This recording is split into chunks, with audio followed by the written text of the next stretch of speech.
Që nga një korriku deri në 5 korrik në klinikën e emergjence kanë kërkuar ndihmë 660 persona, përderisa gjatë ditës së Bajramit është në rënje për 30% në këtë klinikë. Pasri Lenjani tha se është një numër i vogël që ka kërkuar ndihmë, por se këtë problem shfaqet në periudha më të larta ditore. Në ditën e sotme kemi një numër të zvogëluar të rasteve të cilët kërkojnë shërbime emergjente për personat të cilët kanë qenë me Ramazan, edhe zakonisht reflektimet në tilla mund të shfaqen një periudhë disa ditore, meqense organizmi i njeriut në 30 ditë është mësuar një regjimit strikt dhe shpeshherë personat të cilët janë më të rrezikuar janë personat të cilët kanë probleme me smundje neurologjike të natyrës kronike.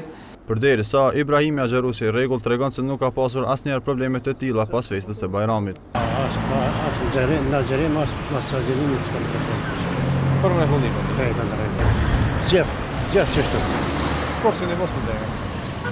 Drejtori i kësaj qendre gjithashtu rekomandon se duhet të ketë më shumë kujdes me yndyrrat që konsumojnë. Dhe të paktën të jenë në kujdesin shtëpiak në marrjen e karbohidrateve, albumineve, mineraleve, vitaminave, mirë po duhet të reduktohet marrja e yndyrnave me përmbajtje shtazore, meqense përmbajnë sasi të mëdha të kolesterolit, ndërsa marrja e yndyrnave me përmbajtje bimore përmbajnë sasi më të vogël të kolesterolit dhe në këtë mënyrë do të mbajnë atë balancin apo procesin hemostatik të organizmit në nivel të dëshirueshëm.